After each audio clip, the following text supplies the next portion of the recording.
welcome back to the room. Good to see you, and good to see you watching online. We're going to crack on with our next... Sorry, I've still got oatmeal cookie in my teeth. It's the gift that keeps on giving. We're going to welcome Openreach on stage. They are currently among my favourite people in the world because our internet went off last week. It did take 4 days for the engineer to get there, but they're busy, that's cool. But when he came, he was the nicest guy in the world. He really was brill, and he sorted us out. So thanks, Openreach, we like you. Can I perhaps ask Abby and Antonia to come onto the stage? Abby Chicken, Head of Sustainability at Openreach. Antonia Doncila, Sustainability Manager for Climate and Nature. And one of the longest keynote titles so far this conference: what happens when your carbon footprint analysis doesn't give you the results you expected? Over to you. Thank you very much. I was going to start with who Openreach is and what we do, but I think you've trailed that for us. But effectively, where are we? Yep. So Openreach, we build broadband. So we are a wholly owned subsidiary of BT Group, and we build broadband infrastructure to the UK. So what that means is I was going to say we've probably been in your house. That was my joke. We've been in your house, Tim. And we work across the whole of the nation. So back in, I'm going to say about 2016, the government decided that levelling up was the thing. And as part of that, a stable connection to broadband was going to help the economy, help people's access to training and jobs, education. So how did they do that? They spun Openreach off from BT Group. And they made it competitive. So it is a bit of a dogfight. We are in a fight to build broadband infrastructure. And it's Openreach and probably about 100, they're called altnets, so other providers who are doing the same thing. So that is what we're doing. And then what does that do? So we worked with CEBR, the Centre for Economic and Business Research, and we looked at what full fibre broadband actually does. And you know, it's a great story. So, I mean, I love working at Openreach because what we sell generally helps. Who's connected to the Wi-Fi today? Yeah, you are my people. If you were on a Teams call, would you be connected to the Wi-Fi? Think you might. But it boosts productivity. It also has huge environmental benefits. So we've said 400 million commuting trips saved. I mean, that is significant. We think that the carbon saving of full fibre is equivalent to the carbon output of the entire telecoms industry by 2034. So it's massive. In most people's houses now, you've got probably about 10 connected devices. So not just your laptop, your tablet, but it will be your smart speaker, your TV, your doorbell, even your washing. I've got a washing machine that came with a Wi-Fi connection.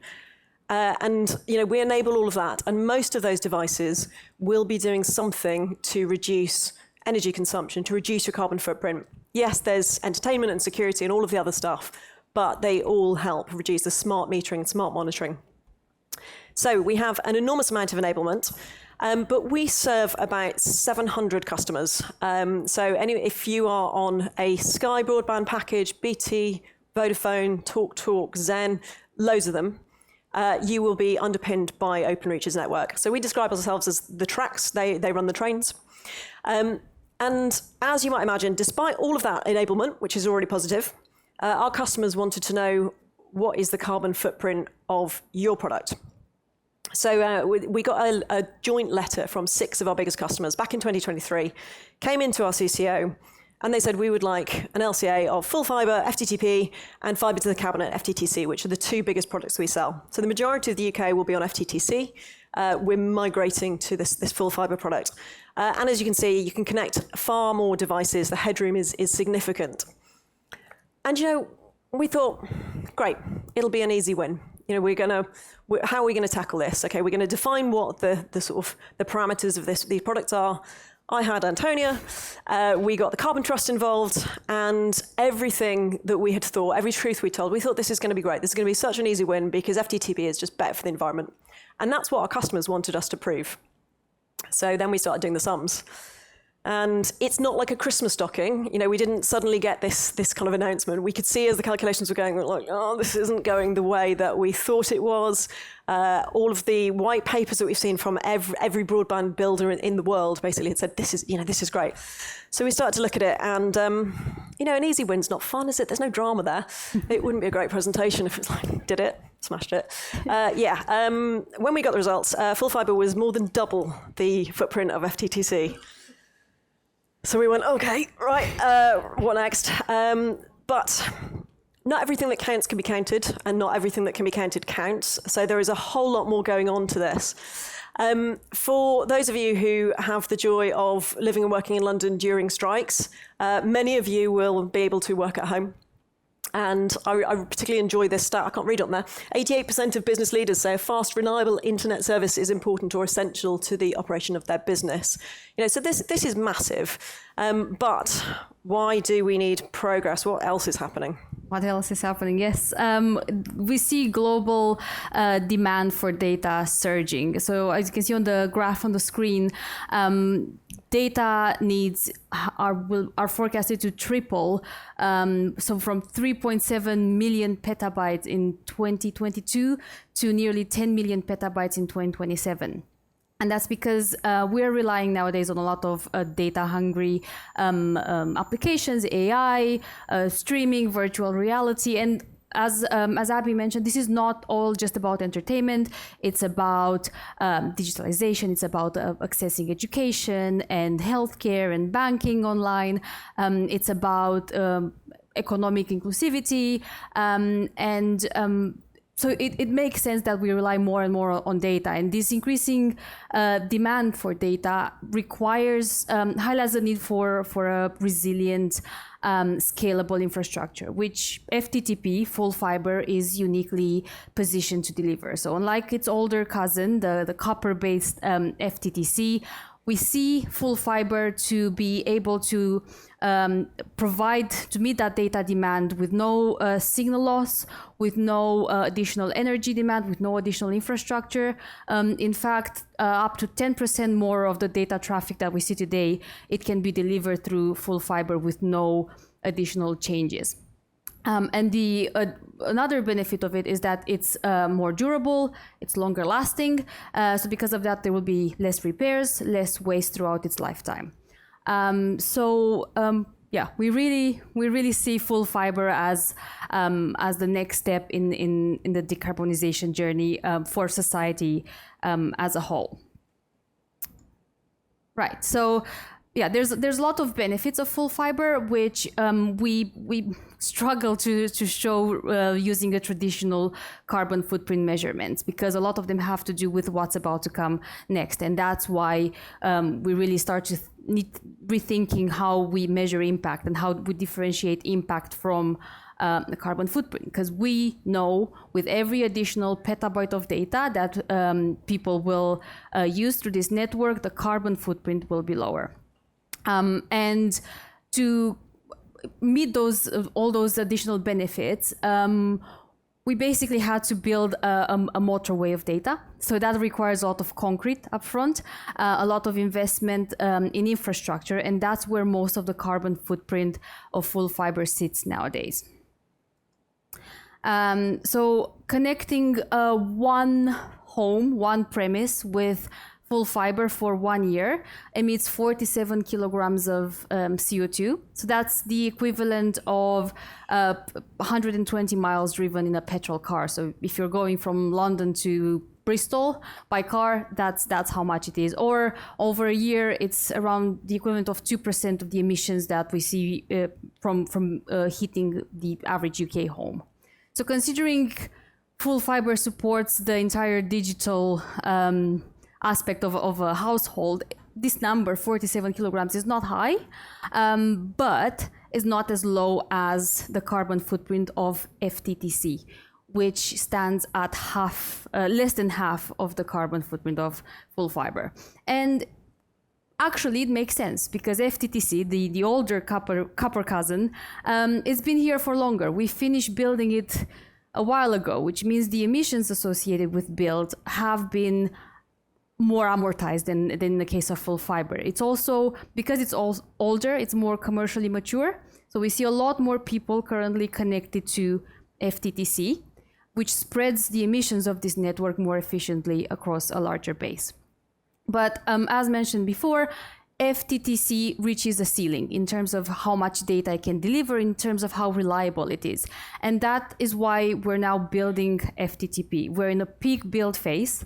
We're deploying a national infrastructure. We're very closely to reaching 20 million premises of the 30 million premises we aim to connect. And that takes a lot of civils engineering work, a lot of digging, a lot of materials, logistics, all of which has a carbon footprint. And 78% of the carbon footprint of full fiber, as we see today, comes from this construction phase. But it's temporary, because once we stop the build, once we finalize it, we'll have a network that will operate for decades. And as we're scaling the FTTP network, we're already seeing the benefits of it. In the past 5 years, the carbon footprint of FTTP has decreased by 45%. And that's mostly thanks to connecting more and more people to it. So yes, we're building the network, but as we're building it, we're bringing more people onto it, more customers. And ultimately, by spreading the emissions across all the users, that's how we achieve the efficiency of scale. So just a bit like, if you think about an airplane, if you use it as a jet, as a private jet versus as a commercial airplane, the individual carbon footprint of the traveler will be different depending on how you use it. So yeah, as FTTP scales, we see that it's not just a commercial benefit for us to connect more people. It's ultimately, it will drive those emissions lower and lower across the users. And looking forward, by 2028, really the picture changes completely. We'll have multiple things at play. Most important one, by 2028, more people will be connected. So again, that growing customer base. We'll have the energy grid will continue decarbonizing. So the energy required to power the network will be greener and cleaner. People will use more data. So each petabyte or each gigabyte of data used will come with a lower carbon. And we'll also get closer towards the end of the build. So again, all that impact we see now from digging and construction will start being amortized away. So when you bring all of these things together, by 2028, you start seeing FTTP as the lowest carbon option. It will outperform its cousins, its older cousins, the copper-based networks, and it will be the most the lower carbon network. But the benefits we see ultimately is not in what FTTP is, it's what it enables to be. So building on what Abby mentioned, FTTP, yes, it will emit less and less as it matures, but beyond being a low carbon infrastructure, it will help avoid a lot of carbon emissions across the economy. It will help other sectors decarbonize faster, more efficiently, and ultimately more equitably. Ooh. So I wanted to talk a little bit about, we talk a lot about fibre as a tool for progress, but in a climate impacted world, in a world where we are seeing the impacts of climate change more and more frequently and more severely, here at home in the UK, what is the impact on telecoms and why is that really, really important? And when networks go dark, this isn't just inconvenient and slightly annoying because you can't watch your TV show. It's disruptive, it's costly, it can in certain instances be life-threatening. So if the NHS can't access patient records, if transport networks shut down, mobile networks shut down, the emergency services can't respond. And so that is all of the infrastructure we underpin. When we talk about premises, most people think of houses, so domestic residences. We're also talking businesses, schools, hospitals, traffic lights, emergency phones on the side of the motorway. So all of those need a connection. And if that drops, then it can be pretty cataclysmic because, as mentioned, we underpin so much other infrastructure. So telecoms outages cost about $4.7 billion in economic disruption, $540,000 an hour. So it's not a kind of viable thing to just go, oh, we'll just fix it when it happens. And let me tell you, we are good at fixing it. This picture in the bottom was Storm Eowyn. We lost, I think, about 5,000 telegraph poles. And then we've got to go and reinstate that. And so you get people like Tim who've lost their internet service. Somebody comes and does that. It takes some time. But the extreme weather is leaving us more and more vulnerable as a society. So back in April of this year, Portugal and Spain had a blackout, affected 55 million people, and it impacted absolutely everything. So all of their mobile networks went down, and you kind of lost all of that connectivity. Internet usage dropped by 90%. That isn't just annoying. That is kind of economically impactful. It is life disruptive. Our full fibre product is more resilient, and for those of you who did anything even approaching GCSE physics, water and copper and electricity, not a good mix, they don't like each other. But full fibre is fibre optic glass, and water and glass really don't mind. It's a passive infrastructure, there's no power going through it. So actually you can flood that and it's more or less fine. It is a bit more technical than that. There's kit that's attached to it. But in general, we're seeing 66% fewer fault rates on the FTTP network. So as well as being the lower carbon from 2028, as well as being the lower carbon option, it will become the more resilient option. And as we are building to super rural communities, coastal, like tiny islands off the coast of Scotland, that is where this will really come to bear. And as we go through the carbon footprint, the big differential will be maintenance and repair. So the fact that we don't need to send engineers so frequently to repair these services, you lose the carbon emissions of that truck roll, you lose the materials needed because it is just more stable. It operates better in sort of power fluctuations. It is better in almost all scenarios, apart from occasionally very high winds. So yeah, it's much more resilient than the previous services we've been offering. This one's fun, isn't it?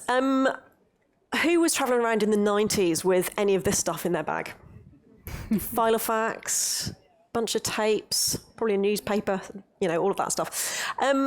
It's something that this is a benefit that we really can't quantify. So this does not show up in our carbon footprint, but dematerialization is so tangible. What this device in your pocket has displaced. I no longer have I haven't seen a doctor, like an actual doctor, in real life for a long time. I haven't got a real physical bank anymore. I don't have to go and check books, all of that stuff. So the digital transition is doing a lot to displace all of the material footprint of all of these things, all of the manufacture, the racks of DVDs and CDs that we used to line our houses with. That's all gone. So that is a huge carbon benefit. It's a huge environmental benefit. And yet there's obviously costs because of devices. It's really hard to quantify. So, this does not show up anywhere in our calculations. The other part of it is circularity. So the one benefit of a fixed line connection is you can use a device for a really, really long time. It doesn't have the obsolescence that is built into mobile connectivity. So mobile connectivity, as we go through the steps of 2G, 3G, 4G, 5G, 6G coming soon, you will get a point where every 1 to 2 years, somebody will sell you, your phone is no longer going to connect. But actually you can connect, you can get your Nokia out of the drawer. Nokia still exists, right? But your 3310 out of the drawer and you can connect it to a full fibre network and it will work. So what we are doing is this doesn't quite translate because most people will have both. But you can slow down that rate of consumption, the rate of e-waste. I've got a stat somewhere on how many, 5.3 billion mobile phones were disposed of in 2024. And in all of those bits of tech, you've got precious metals, you've got a huge footprint there. So actually, can full fibre and a connection, it's more stable. You can definitely do your Teams call on it, and you don't have all of that kind of need to keep upgrading. So there are benefits that just don't, we don't count them. We don't advertise a footprint of that, but we know that that is what FTTP is contributing to. So yeah, there's a pattern here. What we've discovered really, it's not reinventing the wheel. We often think and like to think that sustainability is clean and green from day one, but the true fact is that a lot of the most powerful climate solutions do come with initial carbon spike. If you think about a renewable energy grid, it takes a lot of energy to manufacture solar panels or wind turbines, and it takes a lot of transmission lines to deploy across the country to carry that energy. But once the system is built, it will then run on sunlight, it will run on wind for decades, and it will be reliable as well. Same thing with electric vehicles and the mining of the critical metals that go in the batteries, or even with nuclear power, which, regardless of how debatable it is in regards of security and whatnot, it will come with high upfront emissions, but ultimately is ultra low operational CO2 emissions, and it has increased unmatched reliability. A full fiber is no different from that. Yes, today we see a higher carbon footprint of it because of the build phase in which we are. But by the end of the decade, we really do start seeing the return on this investment in terms of increased resilience, in terms of much lower carbon than before. And thinking alone on the avoided commuting trips that we can enable. So by 2034, each year, if you avoid 400 million commuting trips because of the new behaviors we enable through digitalization, that's 320,000 tons of CO2 that are avoided from being emitted in the atmosphere. And then the same thing happens in the next year and the next year. So it's really a significant return on investment. So what do you do when your carbon footprint does not give you the result that you anticipated? Well, you take yourself outside and have a little chat. For anticipating a result, don't do that. You go into your CEO, you give him a little cuddle and break the news, and then you really dig into it, because this is not your Bible. It is one lens on the things that you're doing, and it is a really helpful one. So what we've done is we've used it to really sharpen our strategy. We know we've now got a map of the hotspots that we really need to tackle. Strategy was more or less on the money, but actually it gives us so much traction internally to say, we want to reduce the carbon footprint of this. Our customers want us to reduce the carbon footprint of this. They asked us for this, probably because some of them want to sell this as a greener product. So actually, how can we really work with our suppliers and our customers to tackle that? So our strategy is, we switch off our infrastructure, our old infrastructure, should add that. We are rolling out EVs, so open reach vehicles, you'll see many kinds, but of the new ones, you'll see navy blue ones, they are diesel, you'll see green ones, they are EVs. We've got nearly 6,000 of them. We are looking at ways to reduce impacts in the field. We're reducing our waste. We're working with our subcontractors on reducing their carbon, reducing materials and recycling materials, and all of that good stuff that is the nuts and bolts of any good sustainability strategy. So, we looked at it. We sharpened all of that to help tackle the carbon footprint, but just really bear in mind that the carbon footprint is one lens and there is a lot of other stuff going in. So don't forget that, you've got to look up as well. And I think that's us. We've got about 12 seconds.